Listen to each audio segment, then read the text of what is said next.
ચાલો હવે આપણે શરૂઆત કરીએ 11 સાયન્સ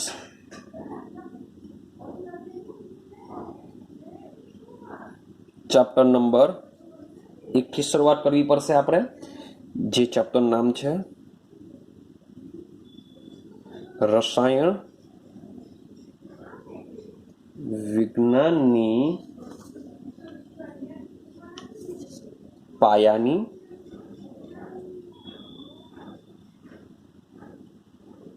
સંકલ્પનાઓ. આપણું પહેલું ચેપ્ટર છે કે રસાયણ વિજ્ઞાનની પાયાની સંકલ્પનાઓ.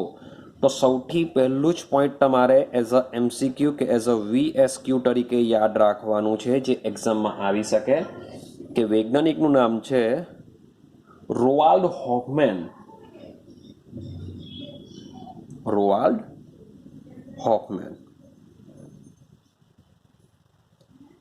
આ વૈજ્ઞાનિક છે. આ વૈજ્ઞાનિક શું કહે છે? તો વૈજ્ઞાનિકનું માનવું છે કે જે રસાયણ વિજ્ઞાન છે, રસાયણ વિજ્ઞાન માત્ર 100 જેટલા તત્વોનું વિજ્ઞાન નથી. આઈડિયા આવે છે? તો આ પહેલું સેન્ટેન્સ યાદ રાખવાનું છે. મીન્સ કે જે કેમેસ્ટ્રી છે એ કેમેસ્ટ્રી માત્ર ને માત્ર 100 જેટલા તત્વોનું બન્યું નથી, 100 કરતાં વધારે તત્વો પણ આવી શકે છે. તો આ સેન્ટેન્સને બીજી રીતના બોલી શકીએ કે જે રસાયણ વિજ્ઞાન 100 કરતાં વધારે તત્વોનું વિજ્ઞાન છે. આવી રીતના બી બોલી શકો. તો હવે તમારે મીન્સ કે સેન્ટેન્સને સમજવા પડશે. હમણાં સુધી મીન્સ કે આઈ ડોન્ટ નો કે તમે શું કેવી રીતના વાંચીને આવ્યા હશો, પણ હવેથી તમારે કેમેસ્ટ્રીને સમજવા માટે સેન્ટન્સને સમજવા પડશે, ગોખવાનું નથી.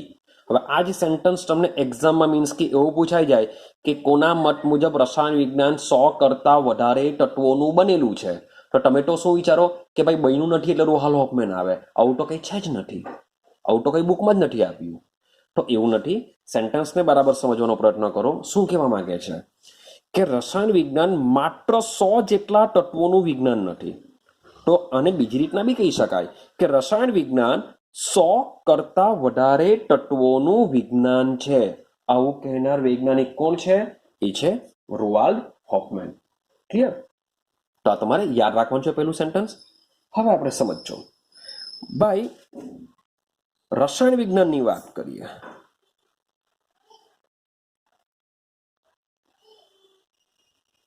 તો રસાયણ વિજ્ઞાન શાનું બનેલું હશે?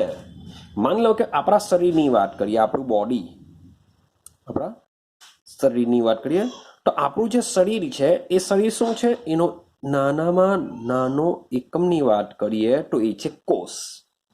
ક્લિયર? તો આપણી બોડી છે એવું સમજી શકીએ કે અસંખ્ય એવા કોષો એકબીજા સાથે ભેગા મળીને આખી બોડી બનાવે છે, આખું શરીર બનાવે છે. સેમ એ જ પ્રમાણે રસાયણ વિજ્ઞાનની જો વાત કરીએ, મારે રસાયણ વિજ્ઞાનને સમજવું હશે તો રસાયણ વિજ્ઞાનને સમજવા માટે મારે સમજવું પડશે દ્રવ્યને. મારે શાને સમજવું પડશે? દ્રવ્યને સમજવું પડશે. દ્રવ્યને સમજવા માટે એનું શું કરવું પડશે? એનું સંગઠન સમજવું પડશે કે ભાઈ શું બનેલું છે, શાનું બનેલું છે, કેવી રીતના બનેલું છે. એટલે કે એના બંધારણને સમજવું પડશે, એના ગુણધર્મને સમજવું પડે. જો આ બધા દ્રવ્ય વિશે જો આપણે આ બધી ઇન્ફોર્મેશન મેળવીએ તો આપણને રસાયણ વિજ્ઞાન શું છે એની ખબર પડશે. એ થાય છે. હવે જે દ્રવ્ય છે એ દ્રવ્ય ફરીથી પાછું દ્રવ્ય શાનું બનેલું છે? તો દ્રવ્ય બનેલું છે પરમાણુ અને અથવા અણુનું બનેલું છે. સમજતા છો બરાબર? જે રસાયણ વિજ્ઞાન છે એ દ્રવ્યનું બનેલું છે, પણ દ્રવ્ય શાનું બનેલું છે? તો પરમાણુ અથવા અને અણુનું બનેલું છે.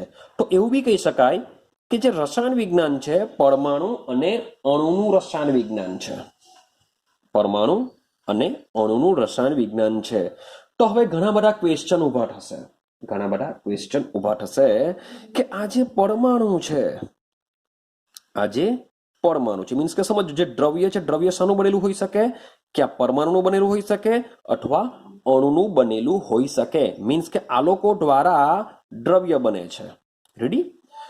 તો સવાલ એવો આવે કે શું આ પરમાણુ અને જે અણુ છે શું એનું વજન કરી શકાય? શું એનું વજન કરી શકીએ છે? બીજો પોઈન્ટ સમજીએ. શું પરમાણુ અથવા અણુનો શું આપણે અનુભવ કરી શકીએ છીએ કે ભાઈ છે આ લોકો? અનુભવ કરી શકીએ છીએ આપણે? માન લો કે હવા લઈ લઈએ, હવામાં ઘણા બધા પરમાણુઓ અણુઓ રખડતા હોય છે. શું આપણને એનો અંદાજો આવી શકે છે? શું એને પકડી શકીએ છીએ? હા કે ના? ત્યાર પછીની વાત કરીએ, શું આવા પરમાણુ કે અણુને આપણે જોઈ શકીએ છીએ? આવા પરમાણુ અથવા અણુને શું આપણે જોઈ શકીએ છીએ? શું આ જે પરમાણુ અથવા અણુ છે એ દ્રવ્યમાં એની સંખ્યા કેટલી છે, સંખ્યા જાણી શકીએ છીએ? હું ક્વેશ્ચન માર્ક લગાવું છું બધે. મીન્સ કે જે દ્રવ્ય જે પરમાણુ અથવા અણુનું બનેલું છે, શું આ પરમાણુ અથવા અણુનું વજન કરી શકીએ આપણે? શું એને અનુભવ કરી શકીએ ખરેખર પરમાણુ કે અણુ છે જ? શું આપણે એને જોઈ શકીએ છીએ? શું આપણે એની સંખ્યા જાણી શકીએ છીએ? શું આપણે એના દર અને સંખ્યા વચ્ચેનો જથ્થાત્મક સંબંધ શું સમજી શકીએ છીએ? Sorry for that. તો શું દર અને સંખ્યા મીન્સ કે પરમાણુનો દર અને પરમાણુની સંખ્યા વચ્ચે શું કંઈક સંબંધ હોઈ શકે છે? મીન્સ કે બજારમાં ગયા આપણે, ચલો ભાઈ એક નંગ કેરા એક ડઝન કેરા આપી દો, તો એક ડઝનમાં કેટલા આવશે? 12 નંગ આપી દેશે. ભાઈ અડધો ડઝન કેરા આપી દો એટલે શું કહેશે? ભાઈ 6 આપી દેશે. તો મીન્સ કે સંખ્યા અને દર શું એકબીજા સાથે શું આમાં રિલેટેડ હોઈ શકે? તો આવા બધા જ ક્વેશ્ચન જે માર્ક કરેલા છે એ બધા જ ક્વેશ્ચનનો આન્સર આપને શામાં મળશે? આ ચેપ્ટરમાં મળશે. રસાયણ વિજ્ઞાનનો જે પાયાની સંકલ્પના છે, આ ચેપ્ટરમાં આ બધા જ જે મેં ક્વેશ્ચન માર્ક કરેલા છે એ ક્વેશ્ચન માર્કનો શું થશે? આપને આન્સર મળશે. ક્લિયર છે? આ બધી જ વસ્તુ આપણે ચેપ્ટર નંબર 1માં સમજવાનો પ્રયત્ન કરીશું. ચલો આગળ જઈએ. તો આગળ તમે જઈએ તો પહેલો પોઈન્ટ લઈ લો. પહેલો પોઈન્ટ છે આપણો રસાયણ વિજ્ઞાનની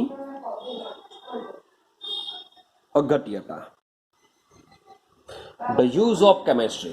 The use of chemistry means કે રસાયણ વિજ્ઞાનની અગત્યતા શું છે? શા માટે આ આખો સબ્જેક્ટ રસાયણ વિજ્ઞાન આખો ભણવામાં શા માટે આવે? એવું તો શું છે આમાં કે જેને લીધે આપણે ભણીએ છે? તો રસાયણ વિજ્ઞાન શું છે એને સમજવાનો પ્રયત્ન કરીએ. ચાલો હવે માની લઈએ કે માણસ છે, એ માણસ શું કરશે? સતત ને સતત મીન્સ કે જેમ જેમ આપણે સદીઓ બદલીએ છીએ, 20મી સદી, 21મી સદી, આગળ આવશે 22મી સદી, જેમ જેમ આપણે આગળ વધીએ છીએ તેમ તેમ આપણે વિજ્ઞાનની અંદર ખૂબ જ પ્રગતિ કરી રહ્યા છે. કેમ? કારણ કે માનવ દ્વારા કંઈ ને કંઈ સંશોધન થઈ રહ્યું છે. તો આ જે માણસ છે, માણસ શું કરશે? કુદરતને સમજવાનો પ્રયત્ન કરશે. સમજવાનો પ્રયત્ન કરશે. માન લો કે કોઈ જગ્યાએ શું આવેલી હોય છે? નદી આવેલી હોય છે, કોઈ જગ્યાએ પર્વત આવેલા હોય છે, કોઈ જગ્યાએ જ્વાળામુખી આવેલી હોય છે. જ્વાળામુખી ક્યાં આવેલી છે, ક્યારે ફાટશે, આ બધી ઇન્ફોર્મેશન કોણ મેળવશે? માણસ મેળવવાનો પ્રયત્ન કરશે. મીન્સ કે બધું કુદરતી છે. તો માણસ શું કરે છે? કુદરતને સમજવા માટે સતત પ્રયત્ન કરે છે અને આ સમજવા માટે કોનો ઉપયોગ કરે છે? વિજ્ઞાનનો ઉપયોગ કરે છે. આની અંદર બધું જ આવી જશે. મીન્સ કે જાણી શકીએ ભાઈ હવા કઈ દિશામાં જાય છે, પાણી ભાઈ કઈથી ક્યાં દિશામાં જાય છે, પાણીમાંથી ભાઈ શું કંઈક સંગ્રહ કરીને આપણે એનો ઉપયોગ કરી શકીએ છીએ. આ બધું સમજવા માટે વિજ્ઞાનનો ઉપયોગ જરૂર પડે છે. હવે વાત કરીએ હવા. માની લો કે કપડાં કેવી રીતના બને છે, તો કઈ બી વસ્તુ લો, અહીંયા દુનિયામાં જે પણ વસ્તુ અસ્તિત્વ ધરાવે છે એ બધી જ વસ્તુ લઈ લો, એ સજીવ હોય કે નિર્જીવ હોય, સજીવ હોય કે નિર્જીવ હોય. ભાઈ સમજીએ, તમે શા માટે અમને ધ્યાનથી સાંભળો છો, ધ્યાનથી વાંચો છો, એને બી સમજવું હશે તો પણ શાની જરૂર પડશે? વિજ્ઞાનની જરૂર પડશે. હું તમને ભણાવી રહ્યો છું તો ભાઈ કેવી રીતના ભણાવી રહ્યો છું, શા માટે ભણાવી રહ્યો છું, તો એ બધું સમજવા માટે પણ શાની જરૂર પડશે? વિજ્ઞાનની જરૂર પડશે. હવે તમે એમ કહેશો કે સર શા માટે ભણાવીએ છીએ, કેવી રીતના શું કરવા ખબર પડે? તો ભાઈ એના માટે બી મગજ કામ કરશે, તો મગજની કાર્યશૈલીને સમજવા માટે બી વિજ્ઞાનની જરૂર પડશે. તો એવરીથિંગ મીન્સ કે કંઈ પણ વસ્તુને તમારે સમજવું હશે, શું કરવા થાય છે, કેવી રીતના થાય છે, શા માટે આવેલું છે, તો એના માટે શામાં જવું પડશે? વિજ્ઞાનમાં જવું પડશે. હવે સમજો, ચાલો તો સૌથી સિમ્પલ લઈએ. માની લો કે હવા છે. હવા એક જગ્યાએથી શું કરશે? બીજી જગ્યાએ જશે. હા કે ના? એક જગ્યાએથી બીજી જગ્યાએ હવા જશે, આપણે એને રોકી નહીં શકીએ. રોકવા જશે તો બી મીન્સ કે તો ભાઈ ફરતો જ રહેશે. ફટોળ જેવી છે હવા, રખડા કરશે ગમેટા. તો હવા એક જગ્યાએથી બીજી જગ્યાએ જાય છે. હવે કેટલી સ્પીડથી જાય છે? કેટલા સ્પીડ મીન્સ કે કેટલા વેગથી જાય છે? ભાઈ મારે એને સમજવું છે. ભાઈ હવા શાની બનેલી છે એ બી મારે સમજવું છે. અને અહીંયા ક્વેશ્ચન માર્ક કરું, મીન્સ કે હવા કેટલા વેગથી જાય છે, હવા શાની બનેલી છે એ મારે જાણવું છે. અને આ હવાનો ઉપયોગ કોણ કરે છે એને બી સમજવાનો પ્રયત્ન કરીએ. તો ભાઈ હવા કેટલા વેગથી જાય છે એને સમજવા માટે મારે ઉપયોગી લાગશે ભૌતિક વિજ્ઞાન. સમજવાનો પ્રયત્ન કરો બરાબર. હવા કેટલા વેગથી જાય છે, એનો વેગ શું છે, એની ડેન્સિટી કેટલી છે, એ બધું મારે સમજવું હશે. તો મારે શાની ઉપયોગ લેવો પડશે? મારે ફિઝિક્સ મીન્સ કે ભૌતિક વિજ્ઞાનનો ઉપયોગ લેવો પડશે. હવા શાની બનેલી છે, કયા તત્વો આવેલા છે એની અંદર, એની સંખ્યા કેટલી છે, તો એના માટે મારે રસાયણ વિજ્ઞાન પાસે જવું પડશે. મારે શાના પાસે જવું પડશે? રસાયણ વિજ્ઞાન પાસે જવું પડશે. આ જે હવા છે એ હવાનો ઉપયોગ કોણ કરે છે? તો સજીવ કરે છે. તો એને સમજવા માટે મારે શાની પાસે જવું પડશે? જીવ વિજ્ઞાન પાસે જવું પડશે. ક્લિયર છે? તો આ જે હવા છે એ હવા ભાઈ જમીનમાં બી જઈ શકે. તો શું જમીનમાં હવા રહેલી હોય કે ન રહેલી હોય, તેના માટે મારે ભૂસ્તરીય વિજ્ઞાનનો ઉપયોગ કરવો પડશે. આઈડિયા આવે છે? તો મીન્સ કે આ જે મેં બધી ચારેક જે બધી વિજ્ઞાન લખેલા છે એ વિજ્ઞાન શું છે? તો આ જે એક મેઇન છે વિજ્ઞાન, એક બાપ છે. એ બાપના આપણે એવું સમજી લઈએ કે 4 છોકરાઓ છે. કેટલા છોકરાઓ છે? 4 છોકરાઓ છે. હું પાછો લખતો નથી, સમજી લેજો. આ છે પહેલો છોકરો ભૂસ્તરીય વિજ્ઞાન, બીજો છોકરો, ત્રીજો છોકરો અને આ છે ચોથો છોકરો. તો મીન્સ કે છોકરાઓ છે એટલે આપણે એક શાખા તરીકે યાદ રાખીશું. તો આ બધી શું છે? વિજ્ઞાનની શાખાઓ છે. ભૂસ્તરીય વિજ્ઞાન છે, ભૌતિક વિજ્ઞાન, રસાયણ વિજ્ઞાન, જીવ વિજ્ઞાન, એ શું છે? વિજ્ઞાનની શાખાઓ છે. તો આપણે જે મુજબના ક્વેશ્ચન સમજવા હશે એ મુજબનો ક્વેશ્ચન એ શાખાને જ પૂછવામાં આવે. હવે તમે મને કહેશો કે સર દેડકામાં જીવ છે, સમજાવો. તો એનો આન્સર આપણે શાના માટે જવું પડશે? જીવ વિજ્ઞાન પાસે જવું પડશે. ભાઈ દેડકો કેટલી સ્પીડથી દોડે છે, કઈ દિશામાંથી દોડે છે, એને સમજવું હશે તો ભાઈ મારે ફિઝિક્સને જ ક્વેશ્ચન પૂછવો પડે, તે જ સમજાવી શકે. પણ મારે સમજવું હોય કે દેડકાની તંત્રની અંદર કયા કેમિકલ આવેલા છે, કેવી રીતના એ વર્કિંગ કરે છે, કેમિકલ કયા સંયોજન આવેલા છે, જે ખાય છે એ કયા પાચક તત્વો અંદર આવેલા છે, એનું બંધારણ શું છે. તો આવા બધા ક્વેશ્ચન આપણે કોને પૂછવા પડશે? કેમિસ્ટ્રીને પૂછવા પડે. તમે એને ફિઝિક્સને પૂછશો કે બાયોલોજી, એનો આન્સર આપશે, પણ એનું સંગઠન શું છે, એનું બંધારણ શું છે, એ કોણ કહેશે? કેમિસ્ટ્રી કહેશે. ક્લિયર થાય છે? તો સમજો કે આ જે બધી શાખાઓ છે એ એકબીજાને શું હોય છે? રિલેટેડ હોય છે. બટ આવા ક્વેશ્ચનોને સમજવા માટે પણ શું હોય છે? આ બધી શાખાઓ એકબીજામાં ઉપયોગી નીવડે છે. હવે જેમ કે મારે સમજવું હોય કે કેમિકલ દ્વારા વિદ્યુત ઉર્જા આપણે પેદા કરી શકીએ છીએ, તો વિદ્યુત ઉર્જા મીન્સ કે ભૌતિક વિજ્ઞાનમાં આવશે, કેમિકલ મીન્સ કે રસાયણ વિજ્ઞાનમાં આવશે. તો આ બંને દ્વારા બંનેને મર્જ કરીને પાછો એક સબ્જેક્ટ બનાવવામાં આવે છે, જેને કહેશું આપણે ભૌતિક રસાયણ વિજ્ઞાન. જેને શું કહેશું? ભૌતિક રસાયણ વિજ્ઞાન. સેમ જે બાયોલોજી છે એ કેમિસ્ટ્રી સાથે જીવ રસાયણ વિજ્ઞાન તરીકે કામ આવશે. જીવ રસાયણ વિજ્ઞાન. ભૌતિક રસાયણ વિજ્ઞાન. તો આ રીતના પણ એની શાખાઓ પડતી હોય છે. આઈડિયા આવે છે કઈ? ચાલો હવે આપણે આપણા સબ્જેક્ટ પર આવી જઈએ. આપણે સબ્જેક્ટને સમજવાનો પ્રયત્ન કરીએ. મીન્સ કે થોડીક પ્રસ્તાવના છે. હવે આપણે સમજવાનું છે આ બધામાંથી, કારણ કે બીજા બધા જે સબ્જેક્ટ છે તમને અન્ય દ્વારા સમજવાનું સ્ટાર્ટ થઈ ગયું હશે. આપણે સમજવાનું છે રસાયણ વિજ્ઞાન. આપણે શું સમજવાનું છે? રસાયણ વિજ્ઞાનને સમજવાનું છે. ચાલો હવે રસાયણ વિજ્ઞાનની જો વાત કરીએ તો રસાયણ વિજ્ઞાનને સમજવું હોય તો મેં તમને સૌથી પહેલા કીધેલું છે આપણે શાને સમજવું પડશે? દ્રવ્યને સમજવું પડશે. મીન્સ કે દ્રવ્યનું સંઘટન સમજવું પડશે. આપણે એના ગુણધર્મો સમજવા પડશે. તો જ આપને રસાયણ વિજ્ઞાનમાં થોડોક ઇન્ટરેસ્ટ જાગશે. ક્લિયર છે? ચાલો તો આપણો મેઇન ટોપિકનું નામ છે રસાયણ વિજ્ઞાનની મહત્વતા.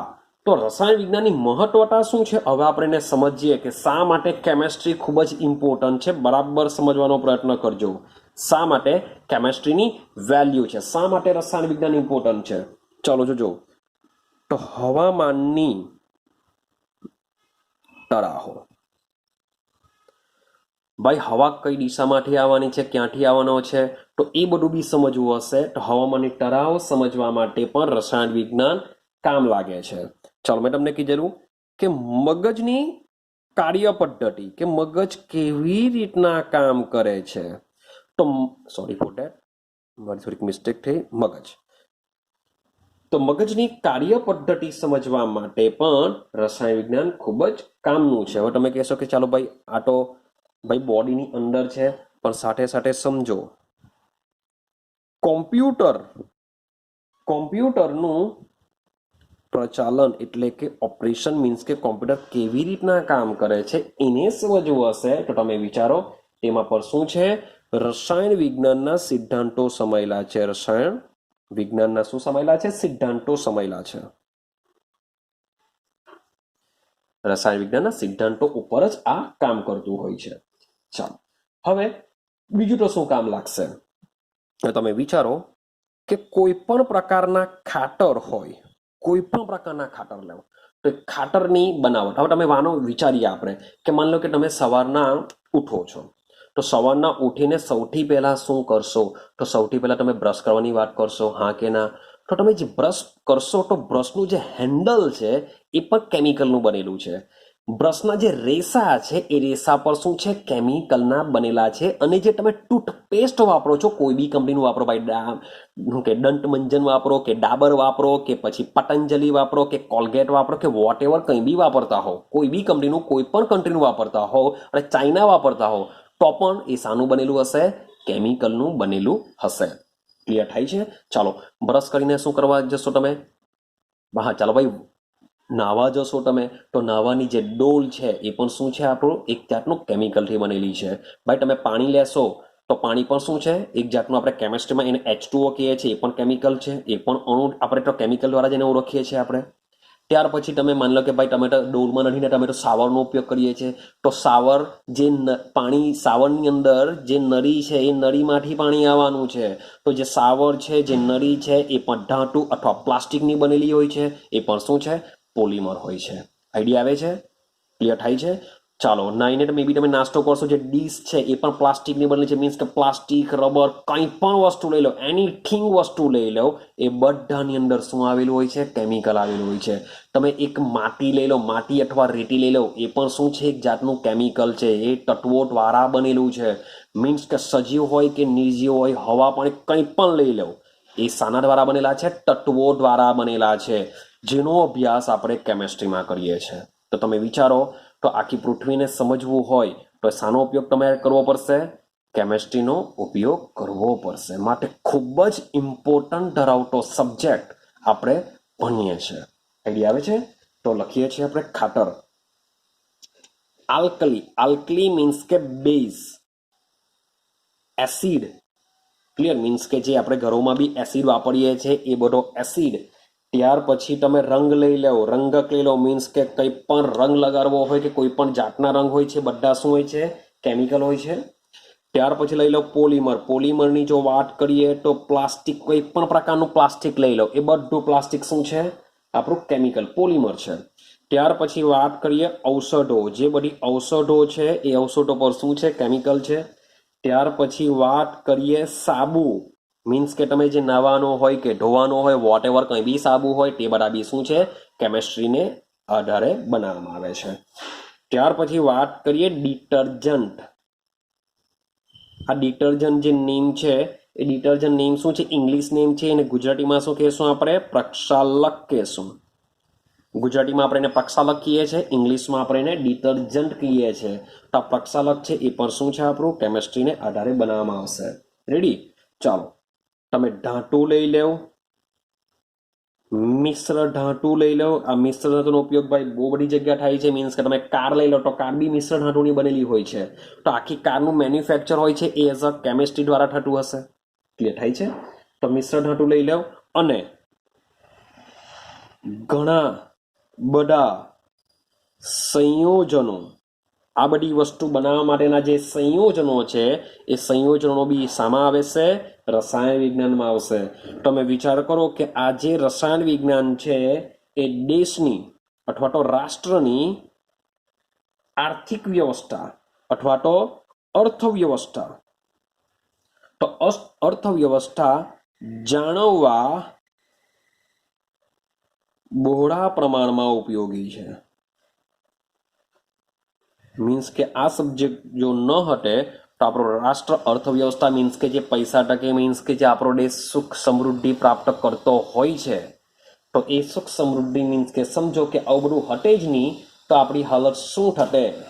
શું કરતે આપણે? સર કંઈ નહીં સર, ડોલ નહીં હટે તો આપણે નદીમાં ગીને તળાવમાં નાહી લેતે, પણ પાણી નહીં હટે તો? એ બી કેમેસ્ટ્રી છે. તો શું કરતે? નાટે જ નહીં. તમે ચાલો નાહવાની વાત છોડો, ખાવાના તો ખરા ને, કે નહીં ખાશો એ પણ? તો જે ખોરાક લઈ લો, ચાલો ખોરાક લઈ લો, તો ખોરાકમાં પણ શું હોય છે? કેમિકલ જ હોય છે. હવે ખોરાક લઈ લો, પછી સ્વાસ્થ્ય લઈ લો, મીન્સ કે ખોરાકને જાળવણી લઈ લો, એને સંભાળ લઈ લો, મીન્સ કે એને સાચવવું છે ખોરાકને, તો એમાં પણ શું આવેલું હોય છે? કેમિકલ આવેલું હોય છે. રેડી? તે આપણે 12માં ભણીશું. ચાલો, હવે આગળની વાત કરીએ કે હજુ શું આવી શકે. તો હવે ખેડૂતો શું કરશે? આવા ખોરાકનું ઉત્પાદન કરશે. મીન્સ કે ઘઉં, બાજરી, જુવાર, ચોખા, વોટ એવર કંઈ બી ખેડૂતો બનાવતા હોય છે. શાકભાજી બનાવતા હોય છે. તો શાકભાજી બનાવતા હોય છે તો એમાં શું કરશે? કીટનાશકો આવશે. હા કે ના? જો એમાં કીટનાશકોનો ઉપદ્રવ વધી ગયો હોય તો એના માટેની કીટનાશકો માટેની જે જંતુનાશક જે દવા છે એ દવા પણ કોણ બનાવશે? ભાઈ કેમેસ્ટ્રીને આધારે બનશે. ક્લિયર થાય છે? તો જે જંતુનાશક દવાઓ છે એનો બનાવટ પણ કેમેસ્ટ્રી કરશે. ચાલો, સાથે સાથે આપણે વાત કરીએ આપણા શરીરની વાત કરીએ. આ તો આપણે વનસ્પતિની વાત કરી. હવે આપણા શરીરમાં કંઈ પ્રોબ્લેમ હોય તો એના માટે જે દવાઓ બનાવવામાં આવે છે, જે ઔષધો બનાવવામાં આવે છે, એ પણ શાને આધારે બનાવવામાં આવે છે? એ પણ એક જાતનું કેમિકલ હોય છે, એ પણ રસાયણ વિજ્ઞાનને આધારે બનાવવામાં આવે છે.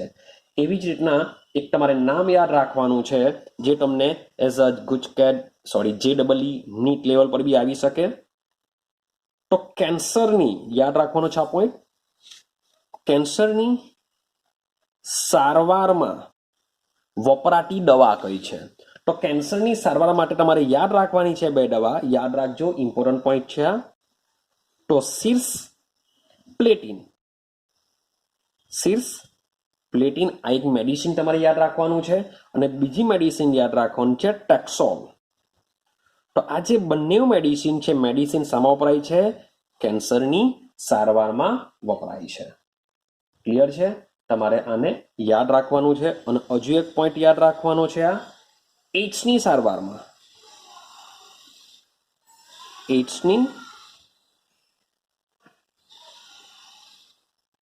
એઇડ્સની સારવારની વાત કરીએ તો એઇડ્સની સારવાર માટે મેડિસિન યાદ રાખવાની છે તમારે AZT. તો AZT નો ફૂલ ફોર્મ શું થશે? એ મીન્સ થશે એઝિડો. આવી જશે AZ માં એઝિડો. ટી મીન્સ કે થાયમિડિન. એઝિડો થાયમિડિન.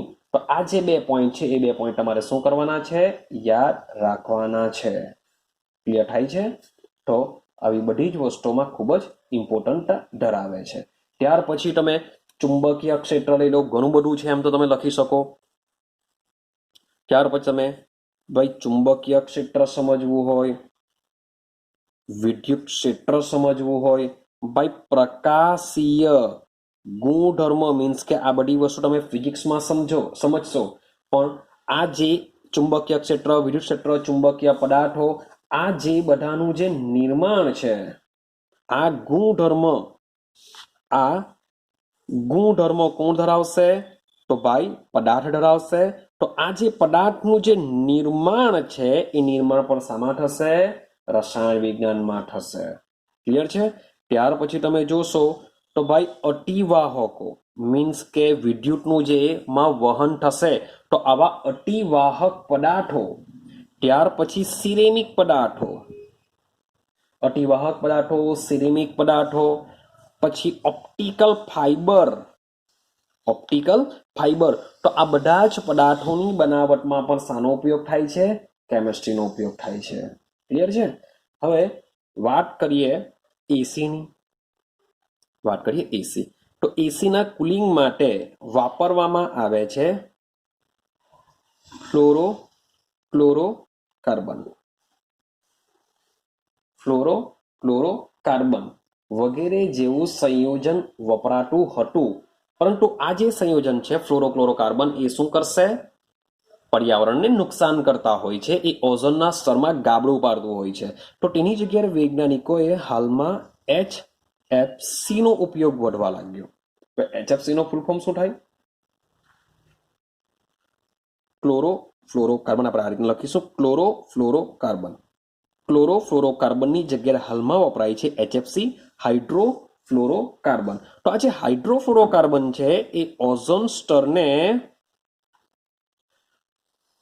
નુકસાન કરતું નથી. જ્યારે CFC શું હતું? ઓઝોન સ્તરને નુકસાન કરતું હોય છે. તો એની અવેજી પણ શોધી કાઢી છે. અને આ જ HFC એસી લઈ લો, રેફ્રિજરેટર લઈ લો, જે પણ શીતક માટેના, ઠંડા કરવા માટેના જે સાધનો હોય છે એ સાધનોમાં આમાં ઉપયોગી છે. તેમ છતાં પણ હજુ પણ એવા ઘણા બધા સંયોજનોનું આપણે નિર્માણ કરી શકીએ છીએ. એ એવા સંયોજનો છે જે પર્યાવરણને નુકસાન કરતા ન હોય. આવા જે સંયોજનો છે, એવા સંયોજનોનું એક આખું વિજ્ઞાન રચાયું છે જેને હરિયાળું રસાયણ વિજ્ઞાન કહે છે. આ વિજ્ઞાનની અંદર એવા સંયોજનો બનાવવામાં આવે છે જે પર્યાવરણને ક્યાં તો ઓછા નુકસાન કરતા હોય છે અથવા નુકસાન કરતા હોતા નથી. તો આપણા જે ફ્યુચરના તમે જે લોકો ભણો છો એ બધા વૈજ્ઞાનિકો માટે બી આ એક ચેલેન્જ છે. મીન્સ કે આપણે એવા સંયોજનો પણ બનાવી શકીએ છીએ. તો બસ આજના માટે આપણે આટલે સુધી રાખીએ છીએ. આ એક આખો ક્વેશ્ચન તમારો કમ્પ્લીટ થયો. કાલે આપણે નેક્સ્ટ મીન્સ કે ચેપ્ટરમાં ઊંડાણમાં જશું. ક્લિયર છે? તો તમારે એક નોટ બનાવી દેવાની છે. એ નોટની અંદર મેં જે શરૂઆતમાં એક વિડીયો મૂકેલો છે એ વિડીયો તમારે આખો લખવાનો છે. સાથે આમાં જે મેં તમને ઇમ્પોર્ટન્ટ પોઈન્ટ જે કીધેલા છે કે ભાઈ રોવાલ્ડ હોફમેનને તમારે યાદ રાખવાનો છે, એ લખવાનો છે એક પોઈન્ટ. અને સાથે રસાયણ વિજ્ઞાનની ઉપયોગિતા. તો ક્વેશ્ચન 3 માર્ક્સમાં બી આવી બી શકે કે રસાયણ વિજ્ઞાનની ઉપયોગિતા જણાવો. તો એ ઉપયોગિતાની અંદર કેમિસ્ટ્રી દ્વારા શું બનાવી શકાય છે એ વિશે તમારે લખવાનું છે. એ નીચે બધી શાખાઓ આપેલી છે, એ વિશે તમે નહીં લખશો તો પણ ચાલશે. ક્લિયર છે? તો તમારે એક નોટ બનાવવાની છે, કારણ કે એન્ડિંગમાં એના પર તમને 5 માર્ક્સ મળવાના છે. માટે હમણાં તમારી પાસે ઘણો બધો સમય છે, તો એનો ઉપયોગ કરતા રહેજો. કારણ કે આપણું જેટલું ચાલશે એની નોટ તમારે શું કરવાની છે? બનાવવાની છે. ક્લિયર છે? અહીં આપણે વિડીયો સ્ટોપ કરીએ છીએ.